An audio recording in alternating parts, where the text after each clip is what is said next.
Hello and welcome back to the Peach State Prime Transformers channel. My name's Warren, if we haven't met before. Today we have a little bit of a different video. It's a review video, but it's a big one.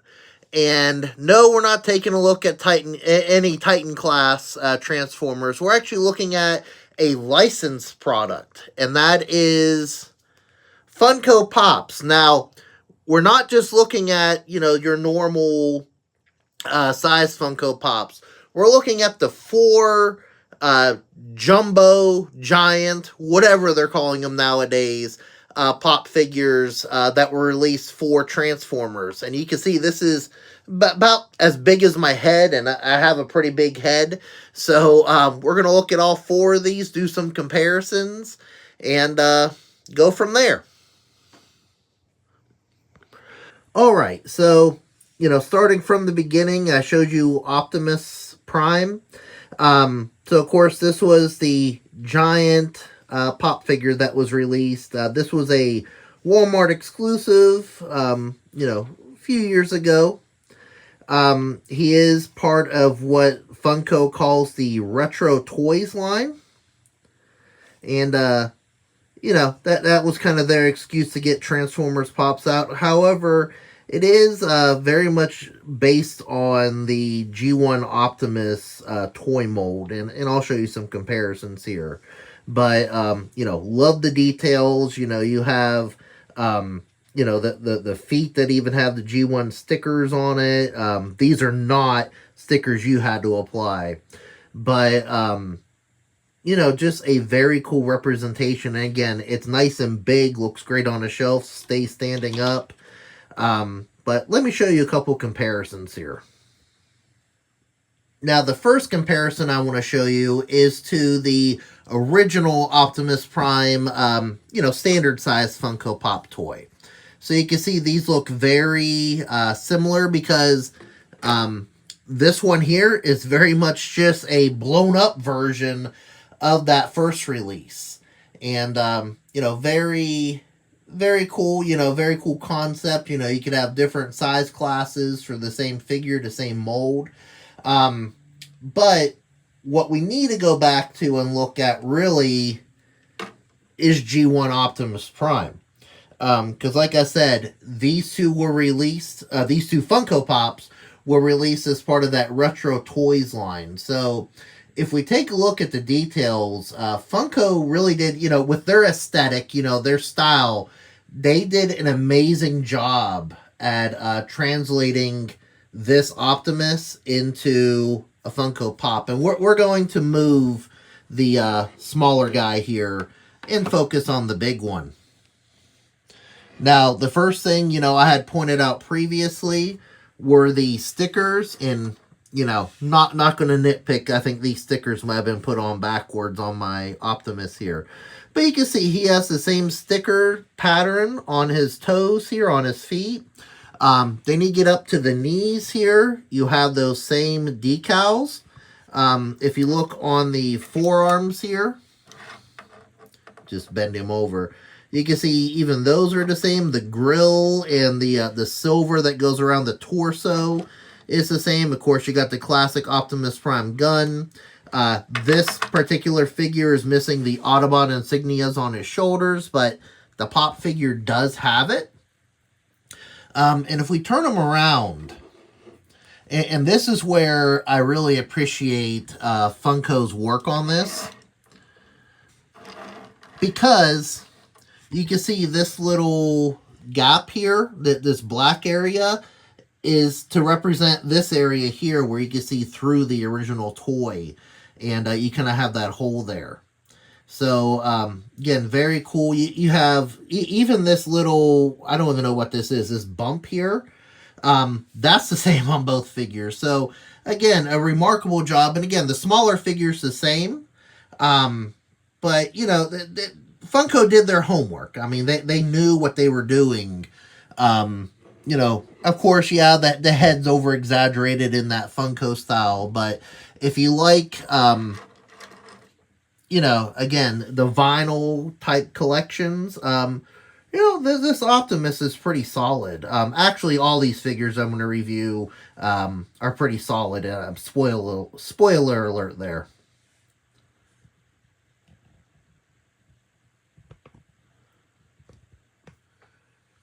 All right, now our next entry into the giant pop figures is none other than Unicron.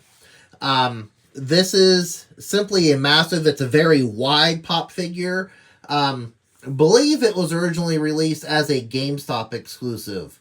Of course, he's very large, and we'll compare all these pop figures at the end, as far as size, but they're all about the same. You have all the classic details that make Unicron, including his horns, his wings, all the details.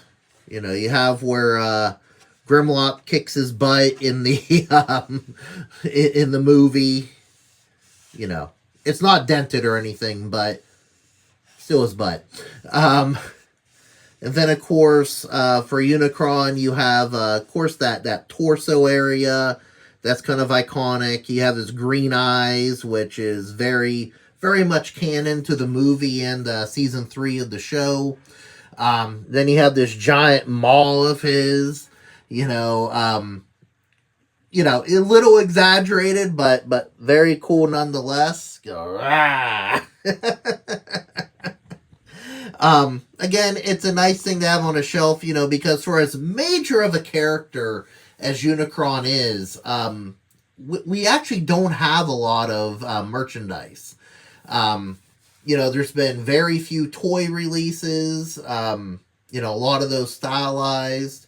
So this is nice to have on a shelf. Don't have a toy to really compare it to now. Here's where things get interesting about this release. As I said with Optimus, this figure was also released under that Retro Toys banner that Funko has. So the thing is, there's no retro toy of Unicron. That being said, this is obviously not released, not based on that unreleased prototype that we've all seen the pictures of. It looks like a beach ball with arms and legs and a head. Nor does this appear to be based on the Armada Unicron mold, which was, later redecoed to look more G1-esque. I also don't believe this to be really based on the HasLab Unicron. So, it's part of that Retro Toys line, but it's clearly, using the movie appearance of Unicron that appeared on screen for its primary inspiration here. But, hey, I'm not going to nitpick. I'm just saying, it says Retro Toys, and really just based more on the character than anything. But, again, very well done nonetheless. Alright, now we're taking a step away from the G1 influence designs for Funko Pop. This here is, of course, movie Bumblebee, but more specifically based on Rise of the Beasts Bumblebee as he appeared in that film.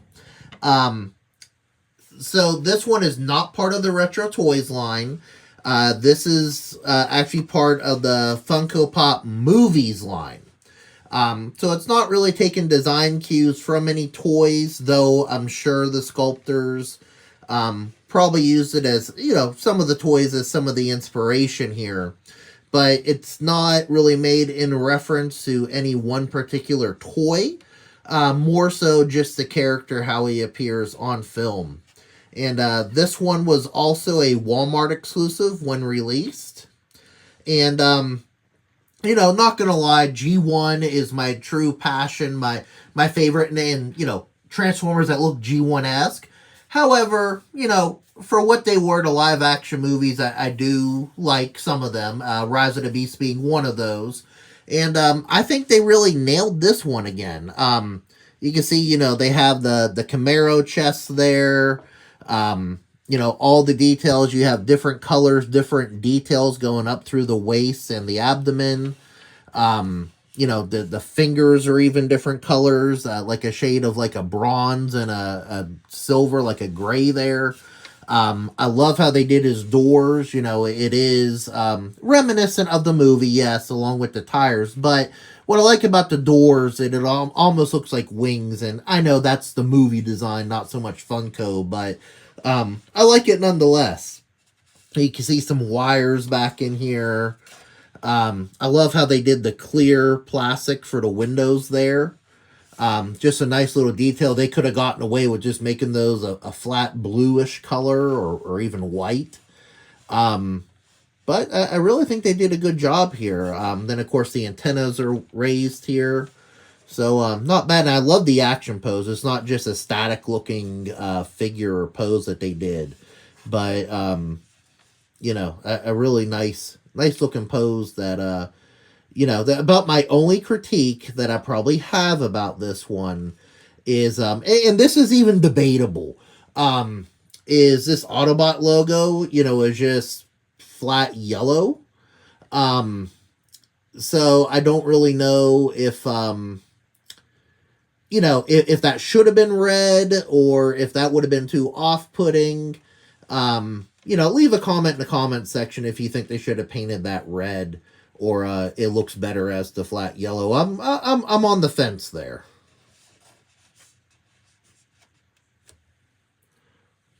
All right, and for comparison for Bumblebee, Funko did also release for Rise of the Beasts a standard size pop figure. Now, unlike Optimus, one thing that you notice here is these are two completely different poses. Which is awesome because you have this, you know, the smaller Bumblebee, kind of like mid-jump, you know, I don't want to say mid-flight, but, and then, of course, this Bumblebee here is in, you know, that action pose ready to trash some Decepticons. You know, one thing that does carry over between the two is that yellow Autobot symbol, on his forehead. So, again, not really sure if I prefer it yellow like it is or if it should be red. You know, it was a design choice, and I don't think either figure here suffers for it. Just something that, you know, I'd almost like to see it in person to see what I like better. All right, now I have saved the best for last, and that is Soundwave in his original Generation 1 glory.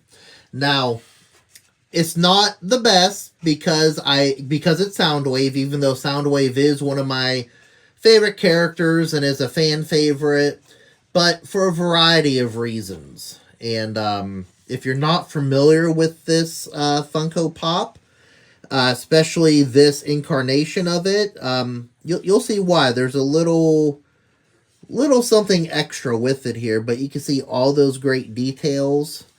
You know, you have the clear window on the tape deck. He has his classic weapon. About the only thing he doesn't have is his shoulder cannon, which, you know, again, with the Funko aesthetic, you know, with the larger craniums here, I don't really know where he even would have put it on him, but it's unmistakably Soundwave. Now, just like Optimus, this too is very much just a scaled up version of the original Funko Pop figure that was released for Soundwave. The big Soundwave here, I forgot to mention, this was a GameStop / ThinkGeek when they were around exclusive. You know, you can see, you know, very much all the same details between the smaller Funko Pop and the larger one. And just like Optimus again, this is part of the Retro Toys line. Now, just like Optimus, I think they knocked it out of the park.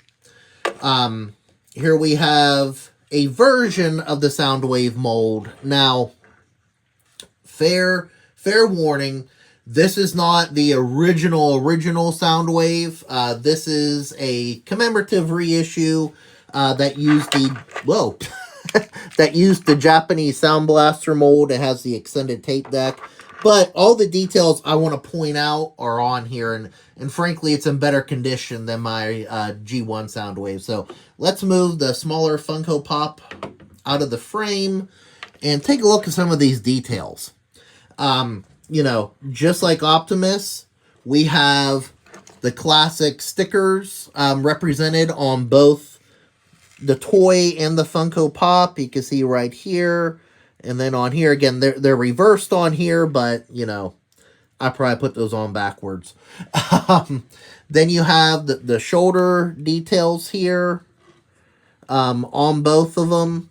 One thing you do not have on the Funko Pop is that little red line right near the wrist, but, you know, not going to nitpick too much for a vinyl figure. The head details are the same. You know, you have the little squares and circles in the visor. Of course, they went with the yellow visor in or yellow eyes in this release, you know, to represent what was on the toy. The gun is the same. You know, they added the missile right here, and you have the little levers even on the Funko Pop to where how you push out Soundwave's fist when you're transforming him. If we look at the back, and this is where, you know, I really start to appreciate Funko. So you see there's this circle on the back of Soundwave's head that represents the screw hole in the original toy. You have the battery pack on both, including the belt clip, which is a nice detail, especially when you're looking at it from a toy perspective. You have the sound and on-off switches on the Funko Pop and the toy. So, again, just a very, very nice job. Now, I said something was special about this Soundwave Pop, and there is something. Again, if you're not familiar with it, this is one of the few Funko Pops that actually has an action feature. And when I say action feature, I'm not talking about the ones that light up or make sound or anything like that. What I'm referring to is an actual physical feature. So Soundwave has always been known for his cassettes. You know, he can... I'm going to break this thing, guys. Okay, let's do that again. Okay, and of course he can eject his cassettes. This Soundwave can do that too. It's manual. You just put your fingers right up here on either side of the chest, and it opens up to reveal a cassette. Now, these cassettes do not transform. There's actually 4 different ones that he came with. You have, and again, these are just kind of like square pieces of vinyl with a couple holes in the middle. But you got Ravage. And what's cool is, you know, just like the toy, they did, one side looks like a cassette. The other side shows the Transformer details. So like you see Ravage's head there. And they even replicated the rub sign. Now, the rub signs do not work, but it's a nice detail Funko chose to include. Then you got Laserbeak. Again, you see the rub sign on the side with the cassette details. And there's Laserbeak all transformed together. Okay, everybody. Here's what I'm going to do. This is based on a toy, not any other media. So, therefore, this is Rumble. The original Rumble toy was red. So, in this case, we are 100% accurate in saying that the red robot is Rumble. So, again, you got the same details going on both sides. And I just absolutely love this release. And then we got, and this one here is Frenzy. Frenzy was blue in the original toys. And again, this is the Retro Toys line. And you see, they even have the details on the sides of the cassette here. So, you know, for something that doesn't transform, I know some people are very critical.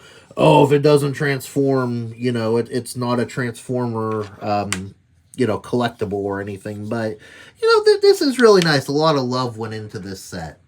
The other thing that's really cool, a lot of people don't realize this, but we're going to take one of the cassettes from this Soundwave toy. So you can see here, we have Ravage. And I forgot, this Ravage has an extra sticker on it. But anyways, the original cassettes, well, they can fit in there. Let's go with Laserbeak, everybody. I think that Ravage was a little, you know, being a little ornery today. Okay, we're just going to lay that Soundwave down for a minute. But anyways, the G1 cassettes will in fact fit in the Funko Soundwave mold.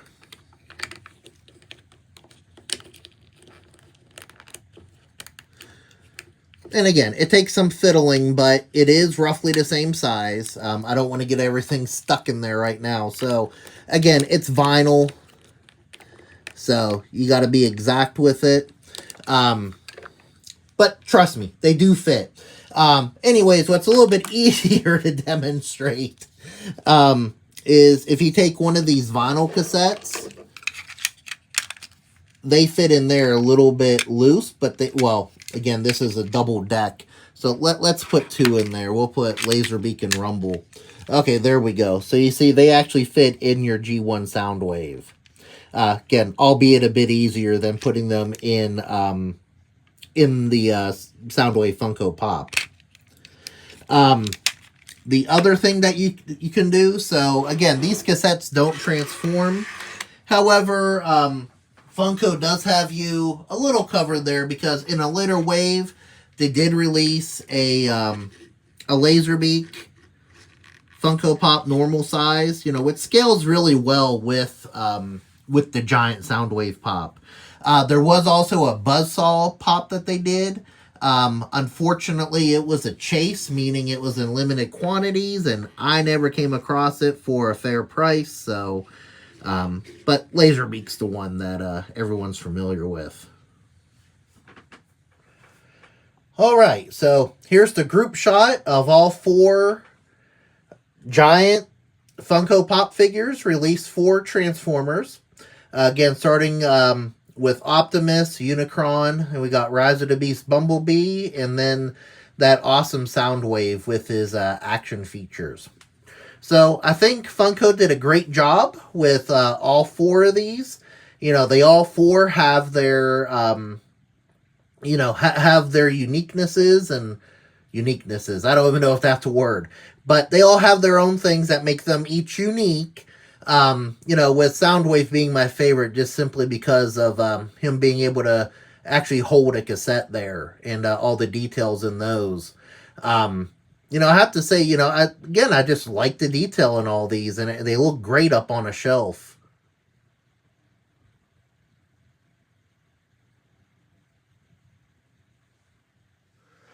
All right, so that is going to be this video. Again, just something a little different. You know, one of the other collectible items out there for Transformers. I know that not everybody likes Funko Pops, whether it be, you know, the design aesthetic or just the fact they don't transform, you know, when it comes to the Transformer ones, that is. You know, I know some people say, oh, they have soulless eyes and all that. And, you know, to each their own. You know, if you don't like Funko Pops, that's fine. If you only get the Transformer ones, that's fine. You collect them all, that's fine too. I know I have quite a collection from different shows and movies. Got some Disney ones, Ghostbusters, some pop culture icons, King of the Hill, Star Wars, Harry Potter, trying to think what else. Got different cartoons. Got some McDonald's ones. So I enjoy collecting them. They're a nice little knick-knack to put up on the shelf to represent, you know, something you're a fan of. But anyways, hope you enjoyed learning more about these gigantic pop figures in this episode. If you did, you know, please feel free to give it a like here on YouTube. And of course, leave a comment. Which one was your favorite? Do you have any of these? You looking for any of these? I'm personally not selling, but somebody else in the comments might be. Or, have you collected Pops? Not? You on the fence about them? Just, sound off in the comments. And of course, subscribe to the Peach State Prime Transformers channel for more videos like this of your more traditional figures, anything Transformers related, really. And of course, if you're into travel videos, different attractions, restaurants, events, stuff like that, feel free to check out my other channel, Peach State Prime Southern Travel. And of course, I'll put a link here for that as well. But anyways, thank you very much for watching this video. Hope you have a great day, and God bless.